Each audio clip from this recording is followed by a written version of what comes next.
The real life answer, the pragmatic answer is, for most, when the kids are finally gone and hopefully we haven't bankrupted ourselves in sending them to college, we accelerate our savings in our 50s or late 50s and hopefully accumulate enough money so we'll have the cash flow necessary to pursue what we need to in retirement. But, the flippant answer is... Welcome to the Bulletproof Cashflow podcast. Let's get into the show. Hey everyone, this is Agostino. Preparing for your financial future is absolutely critical, in my opinion. It's one of those things that is often overlooked by many people, or maybe they even realize too late that they didn't plan properly for what comes next in life. Well, today's guest understands how to do all this stuff. He is the president of Safe Harbor Retirement Planning, and he's also a published author, the author of Don't Outlive Your Money in Retirement. He's also been featured on Wall Street Journal, Fox News, Bloomberg Radio. So here's a guy that really understands how to really position you so you are prepared for the next phase in life. So with all that, I'd like to welcome Mark Signer to the show. Mark, thanks for coming on. Hey, thanks for having me on. It's a real pleasure. Yeah, thanks for coming. I greatly appreciate it. I've been looking forward to this for a while. If you guys want to reach out to Mark, if you like what he has to say, he's at 55retire.com. You can reach out to him through his website. So definitely check out his site and check him out too. Hey, by the way, I'll tell you a funny story about that. Yeah. Retire. So I've been in this business now for 32 years, and when I first started, I had to come up with something for a website and how to get connected. And at the time, I was young, so I said 55 retire. Well, now that I've blown past 55, my golfing buddies all rib me because they say, "What are you on the sequel? What you failed to retire at 55? Don't you need to update that email address?" And I go, "No, actually, I could retire if I wanted to, but I love this business so much. I just love helping people, guide them." And, you as well as a business owner, when you first get into a business, you look at things sort of like a cash register. You need to generate money, you need to accumulate assets. But when you've matured and your business has matured and you've gotten to the point where you have that financial security, your perspective can change. And so now, as it was before, but I'm much more clear about it now, it's so much more about just guiding people than it is about generating revenue for my business, if you will. And I'm certainly not a nonprofit, so obviously we want to grow the business, but it's really important to be aligned with your customer, with your valued client. And it's so much easier now at this stage of my career to do that because I can literally just sit back and enjoy being with them and not have to worry about will they or will not they not become clients or any of that stuff. Those are non-issues, and it just makes it so much easier to move forward. Yeah, well, hey, listen, if you are providing a service for somebody and you're providing quality service, if you're making money, they're making money, everybody's happy, nothing wrong with that. Right, right.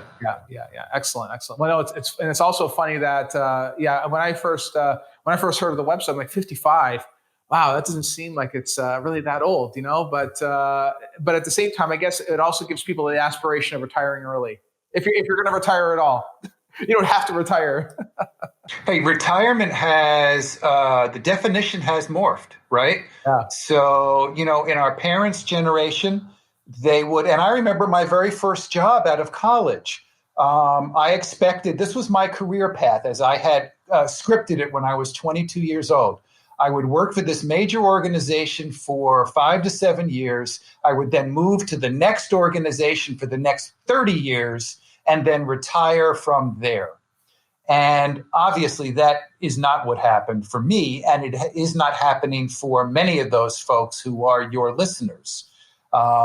So things have changed, and we have to make the changes to adapt to what the people's needs are and to help them pursue whatever it is, their goals.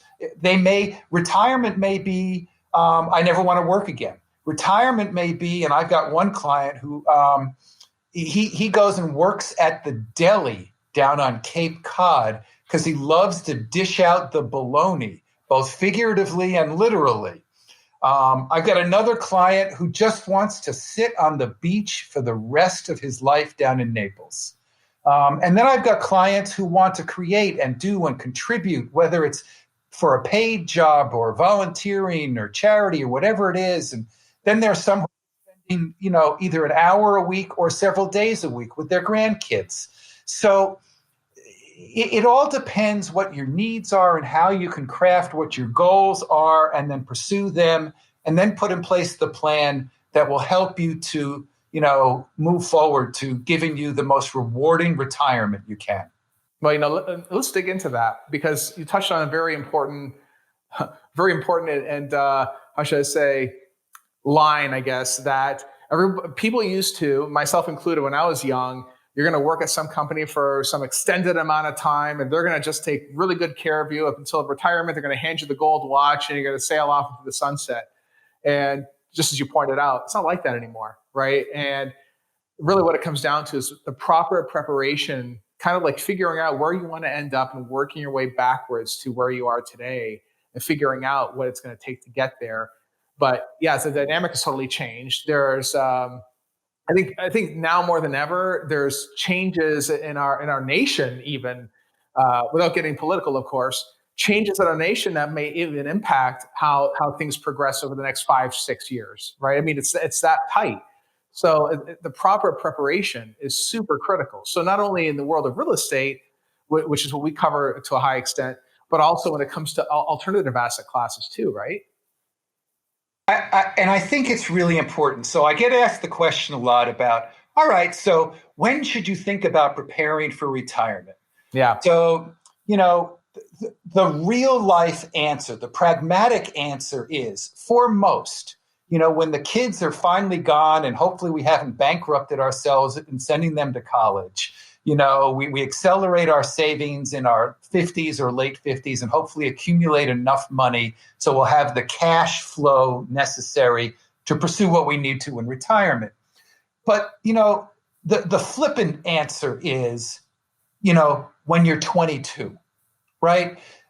Because the power of compounding is just so important. And I've spoken nationally for years with regards to financial awareness and financial literacy and financial education, and really trying to, take the lessons we've learned and give it to the younger generations. I've done that with my daughter. I'm now doing that with my granddaughter.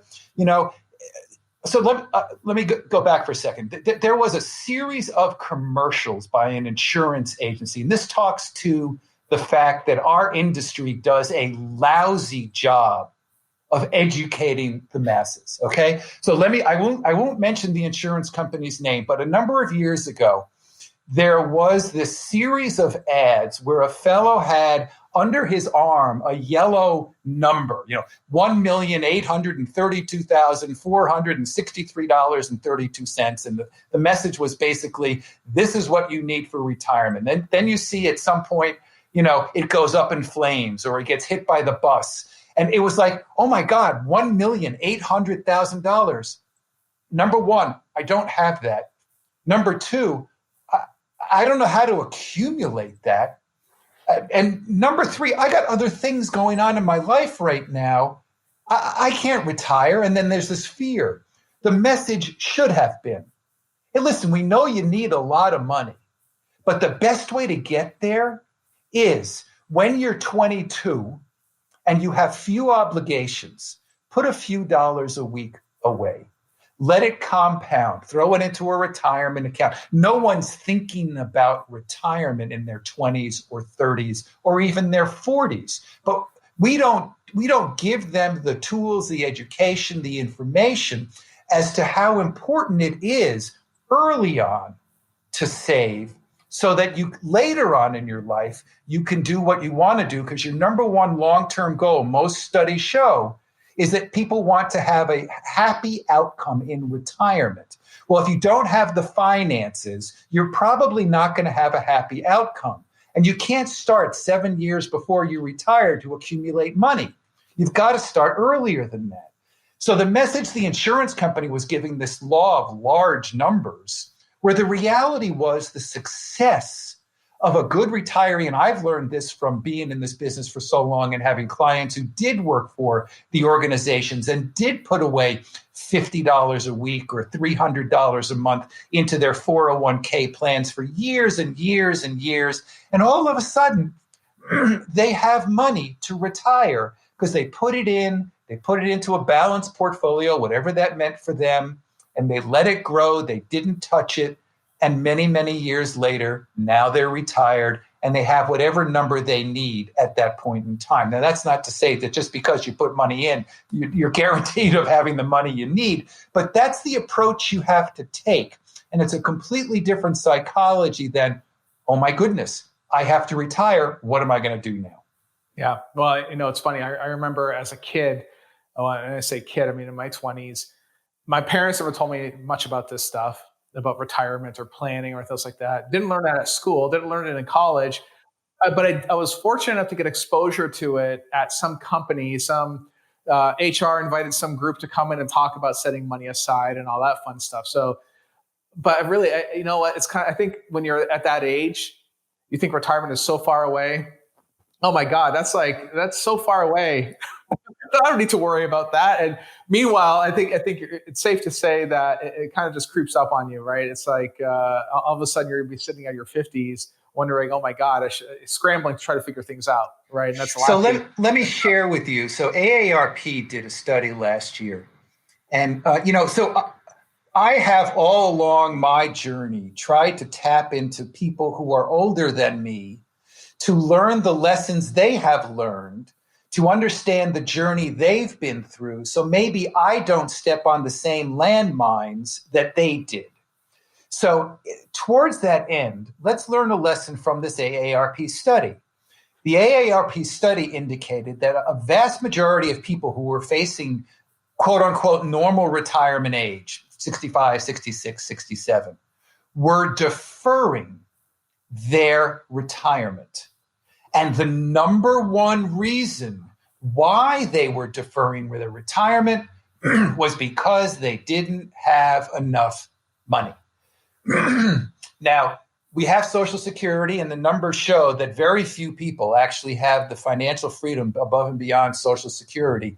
When I first got in this business, we had the three-legged stool, okay?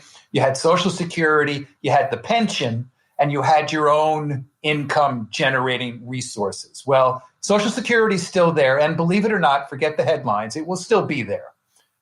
Pensions, what's a pension? I mean, nobody has a pension anymore. Those things have changed completely. So we've completely lost one leg of that three-legged stool. We know what Social Security is going to be, call it $30,000, $40,000, $50,000 for an individual, maybe more for a couple during a household.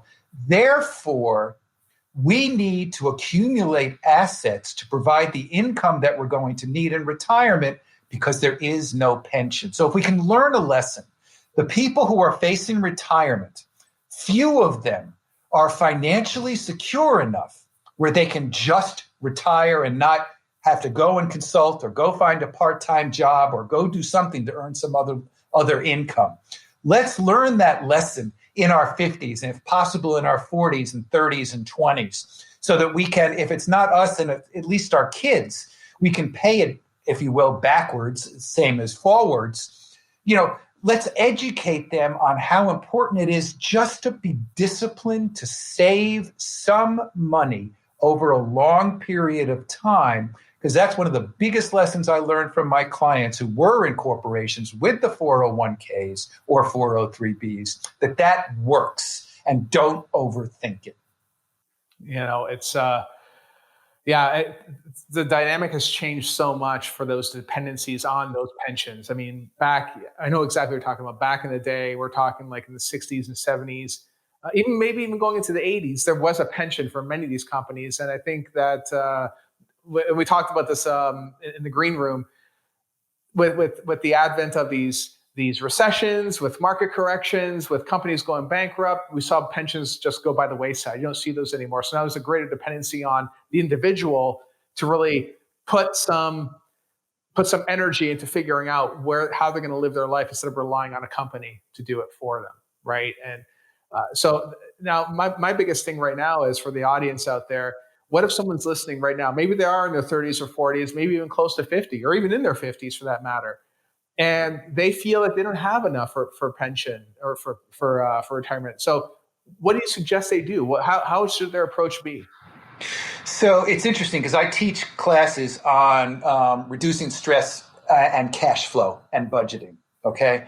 And particularly for those in the 20s, 30s, and 40s, the number one short-term issue that people face is cash flow. And a lot of that is and has been student debt, right? The average student debt is somewhere in the vicinity of $30,000 nationally. But for better or for worse, I have stories of, not only personally, but clients whose kids are, over 100,000. If you went to grad school, it could be 200,000 or 300,000. That has a huge impact on your current cash flow. Credit card management. If you haven't managed your credit cards properly and you're paying hundreds more a month than you need to, and haven't been able to find the resources to resolve that issue, then it is going to be difficult to put that money away early on towards the longer term goal, which is retirement. So for those who are in their 20s, 30s, and 40s, I strongly recommend taking a look at cash flow worksheets, which you can find online. Have a sense of what your goals are, go through the cash flow worksheets, find out what your debt situation is. I'm not against debt.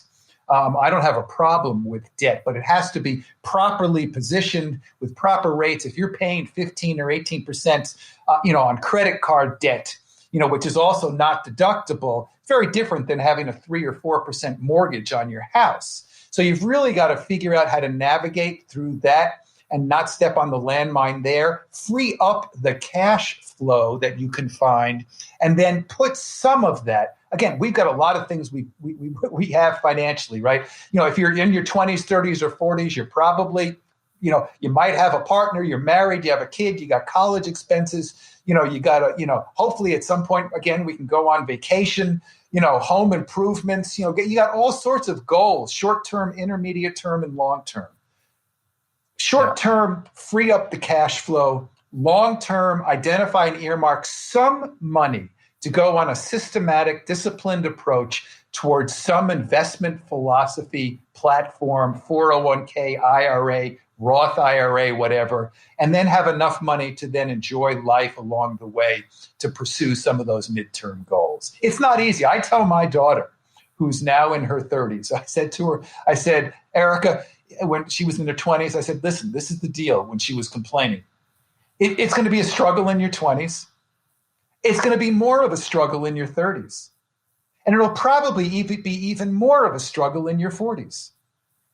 So get used to it, figure out how to manage it, get your head around it. And if you can't do it on your own, hire a planner. And I'm not saying that because I want your clients, your listeners to hire me. I will just tell you a story of what I did when I was 27 years old. I hired a financial planner. I didn't have any money at that point in time. I just needed someone to educate me in terms of what I didn't know that I didn't know. Okay? And what are the questions that I ask? Because every time I asked a question, somebody gave me an answer. I had 5 more questions. I didn't know which way to go. It was the very best investment I ever made in myself, which now many years later has given me the opportunity to have the financial security that I now have, but I wouldn't have gotten that if I didn't get started early on and put myself on track. Getting the education is absolutely huge. And, I think anybody that's been listening to this show for any period of time has heard me say it numerous times. In our educational system, this kind of stuff is not really discussed. We're kind of left to figure it out on our own. And this is a perfect example right here. At 27, you have to try to put the pieces together and figure it out. And fortunately, you got in at a very young age, or a somewhat young age. But there's other people out there that are still trying to figure this out, right? They're still trying to figure out what do I do? How do I not only set this thing up, but what do I invest in? Because and Mark, what do you think? Do you think that people have largely been just offloading stuff into, like, say, IRAs, or they rely on their company too much or so much that they don't even understand what they're investing in? right? Do you think that's one of those I things? think there's a lot of that. So if you go back to the 80s and 90s and even early 2000s, you remember the name Enron? Sure. You remember some of these places. I deal with clients who retired from major organizations where they were so comfortable with the fact that they spent their entire career with that organization, and the fact that, in a sense, they were comfortable with it. The organization was going to take care of them. They had 98% of their 401k in the company stock. Wow. Okay. And, unfortunately, one of my very first clients was working for an organization. Some of your older clients will remember Wang. Okay. So at the time, this individual was like 9 months before retirement, and he had like 90% of his 401k in the Wang stock. And I said to him, I don't know if this looking forward is going to be good or bad. I don't have a crystal ball, but I do know this. You have too much risk in having all of that in one basket. I strongly suggest you diversify. You've already hit your retirement number. We've already done the planning. You have enough money to retire. I think it's time. My recommendation is to do. He goes and retires, and he didn't move forward with my recommendation. 6 months after he retired, Wang cratered. Yeah. And he could no longer retire in the fashion that he was looking to. I can't tell you how many times I've had this conversation with people, and the folks who get it, the folks who understand it, some of them have been in an organization where they've been in the right place at the right time for a lot of years, and they benefited from it. It's not that they know anything. They were just there in the right place. That's great. But as you get closer and closer to retirement, there's a lot about preservation and protection of the assets you've accumulated so that you can use them looking forward. Because as you go to retire, you manage your money probably in a different fashion than you did when you were in the accumulation stage, which is why you're looking to grow your assets to have a nest egg. During your working years, you want to be disciplined. You want to be putting money away. It's okay to take more risk than you probably would because you have more time to overcome the errors you're going to make. But when you go to retire and you're in your late 50s, 60s, 70s, you don't have that type of time anymore. And therefore, you just manage it in a different way. So the planning, and all of this is all about planning. The planning during your working years really is about accumulating that nest egg, versus when you go to the retirement stage where you hit the distribution stage, where you're looking for income, you manage the money in a different way, and you look to different risks along the way. We've talked and focused on the money side of things, but I think it's really important for those of your listeners who are approaching retirement or just newly in retirement to understand there is a risk. The number one financial risk for people retiring is outliving their money, right? The fear of outliving their money. We're living longer. They may be afraid of investing. They don't take on the appropriate amount of risk for their portfolio. They may run out of money, and that's a fear. But there's another fear, and this is part of what we do with our clients and how we're a little bit different than a lot of the shops that are out there. We deal with the emotions of stuff. And the emotions of moving into retirement, outside of outliving your money, the number one fear of entering retirement is, what do I do with the rest of my life? And I have more conversations with more of my clients now that they've given up the work, whether they had a business and that was their baby, or they were in an organization or a corporation. They give up that culture. They give up that structure. They give up that ability to contribute to a community. Now, what do I do? I play golf. I can't play more than 3 days a week. My body's going to betray me, all right? The funniest story I can share with you is a couple who are clients of mine recently. They're in their mid-70s. They work for a municipality, and they're both going to retire this year. And I asked them, I said, listen, I said to him, I said, so what's your concern as you go into retirement? Because I'm always trying to learn from people. He said, well, I'm not sure what I'm going to do with the rest of my life. I play some golf, but what else am I going to do? I could see the grandkids. I'm not really sure. And I turned to her and I said, so what's your number one fear as the two of you are now retired? And she says, I'm not sure what I'm going to do with him. You know, now that we're into this arena and now we're both home, you know, I signed up for life, but I didn't sign up for lunch. You know, it's sort of what's happening now with the pandemic. All of a sudden we're home. Were we really supposed to be home 24/7 with each other? And that was one of the things that sort of prompted me writing my latest book, which was people were getting a view looking forward of what retirement could look like, and it scared the living daylights out of them. What am I going to do? Who am I living with? I mean, how do we do this? What are the roles? What are the boundaries? You know, how do I get a fulfilled retirement of things to do? So it's really important as we focus on the money to also focus on the emotions and the psychology and the behavior and the rest of life. Because believe it or not, I've got a lot of clients who have more money than they'll ever spend in their life. And that doesn't mean that they're necessarily millionaires or multimillionaires. They just have more than they're going to spend. But the real issue is, in terms of truly enjoying the journey, is how do I get my reward? How am I fulfilled? And you really have to have those conversations before you retire, not after.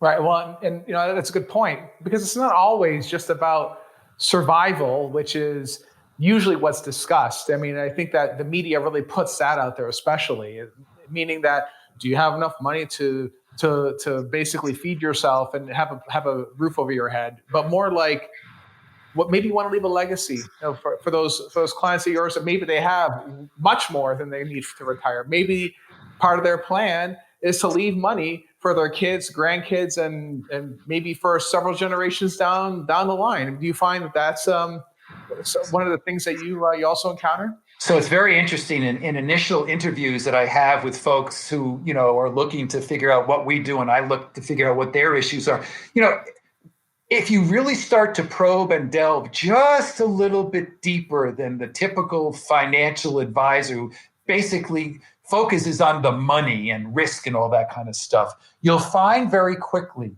particularly with couples, what the number one concern truly is and what really keeps them up at night.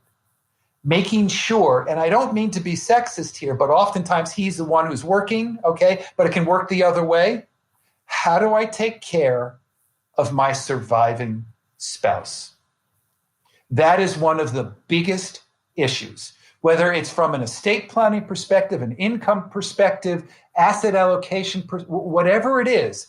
When I am gone, and I'll just talk for myself, and my wife still works, but I'm the bigger breadwinner. I have more of the assets. So when I go, how is she going to be able to pursue her life? And I've made sure, and that's one of the top conversations we have with our clients, at whatever level we have to and whatever needs you have, put it in place so that she or he is taken care of when that happens. Now, for those who did have pensions, you know, so this comes to, you know, you deal with real estate. I deal a lot with, you know, the markets, but there's another asset out there called life insurance, right? And you know, so what do you do with life insurance? You know, while my child was young, I had life insurance because if something happened to me, I wanted to make sure that she and my wife were going to be okay, that she'd get through college, that my wife would have enough money. But when you talk about retirement, the definition of needing life insurance changes. And there really are only now two reasons, from my perspective, to own life insurance. One, if you have that pension, and you die, and the surviving spouse is not going to have enough money, or the pension goes to the grave when you go to your grave, you may need to buy some life insurance in order to have assets upon that event that would be able to generate the income you need. That's one reason why.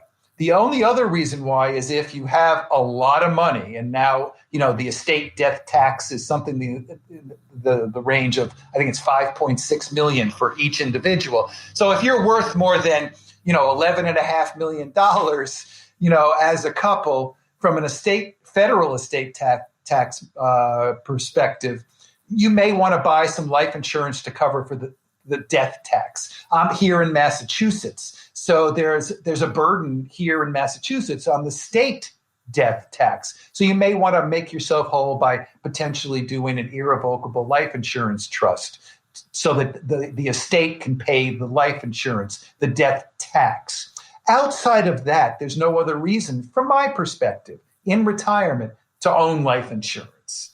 So, that gets back to what you were talking about, the different retirement phases and stages, and people, we used to work for corporations for 30, 40, 50 years. We no longer do that. We used to have a need to own life insurance for our lives. We no longer, depending upon the stage and phase you're in, you may or may not need it, but it all comes back to the number one mistake that people make when they go to retire.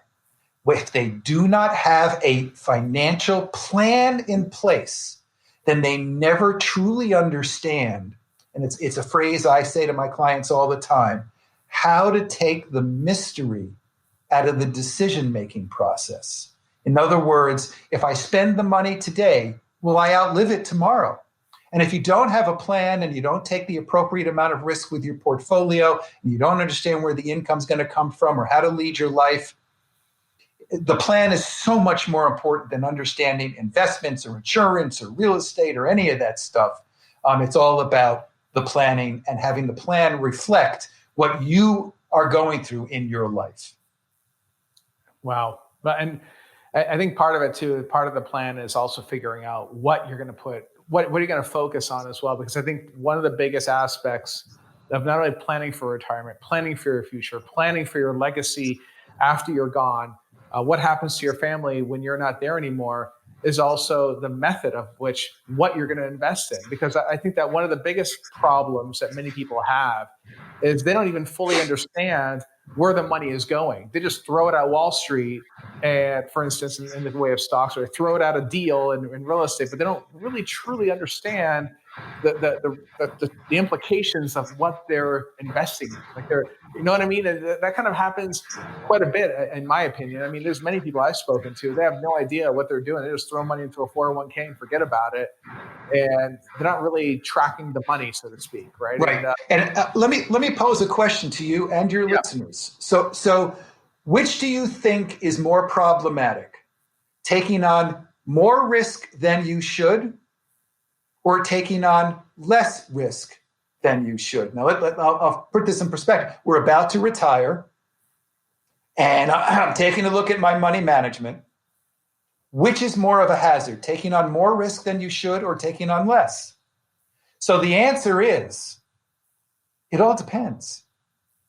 Because as we grew up and accumulated money, we were gauging our success around the traditional benchmarks, the Dow, the S&P, the EFA. Your financial advisor say, well, the Dow was up 8% and you had a great year, you were up 9%.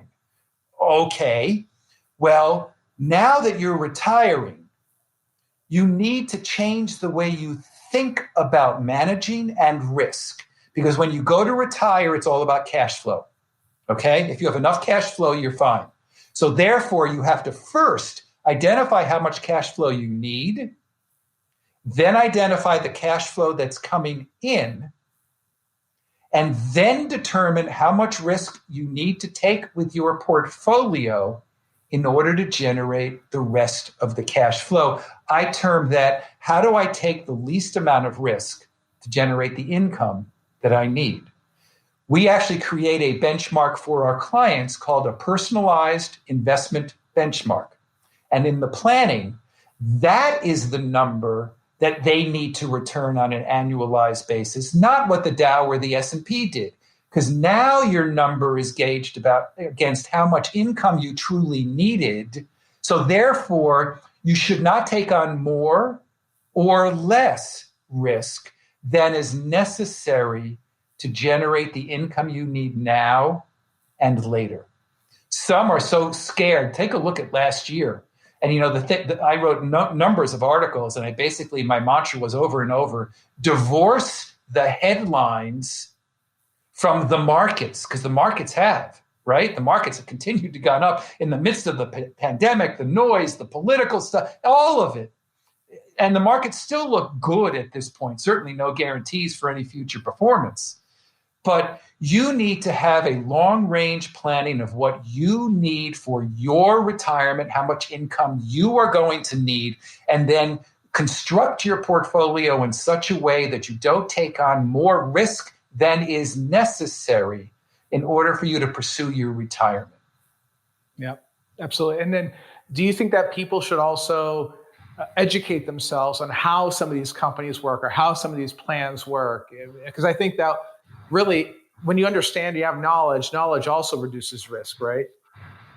So I think that there's two answers to that, two ways to go. First, if you really are a good DIY, do-it-yourselfer, right? And you can do that due diligence, then sure, there's so much information out there, it's overload. For me anyway, it's overload. So you could certainly do it, and you need to get fully informed and empowered. If you cannot, and again, I don't say this because I'm in the business. I say this because I was 27 and I did this myself. Hire somebody. Bring on board your dream team. Have your accountant, have your estate planning attorney, have your financial advisor, and make sure that they're all on the same page. They're syncing up your goals and making sure that you're on track to pursue whatever it is you need for your retirement.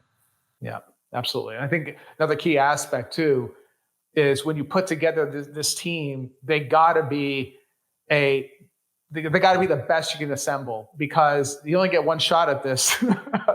I mean, I guess you could always switch people out, but the last thing you want to do is, align yourself with an individual who doesn't really share the same views as you do, and lead you down the garden path, so to speak. And next thing you know, you have to disassemble your team and start over again, like anything else, right? I mean, that's probably the worst scenario right there, I would imagine. Why I think it was my first book, I can't remember, I've written 4 now, and I said after the first one I'd never do it again.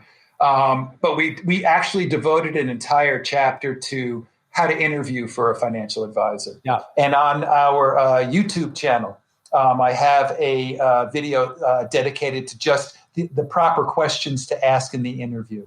If I have a broken arm, I don't want to go to a heart surgeon, right? I need to find somebody who is in the specialty area of which I want, of what my concerns and issues are. And I want to understand how they do things, how they interact with me, what their communications are, how proactive they are, how they get paid, who they work for, are they independent? So you really have to go about and really interview them. The burden is on you to make sure that it's the right fit. Absolutely. Absolutely. All right, Mark, if you had a piece of bulletproof advice for someone listening right now, maybe they haven't planned for their retirement yet, or maybe they might be in a scenario that they're not even sure where to start, what to do. What sort of bulletproof advice would you have for that person listening? So, number one, I think we talked about it, which was to try to learn from those who have already been there. Okay, we talked about the AARP study, talked about the need to, discipline yourself early. But the other way I'll answer that question is, I've spoken for years in the arena of financial awareness and financial literacy. And whenever I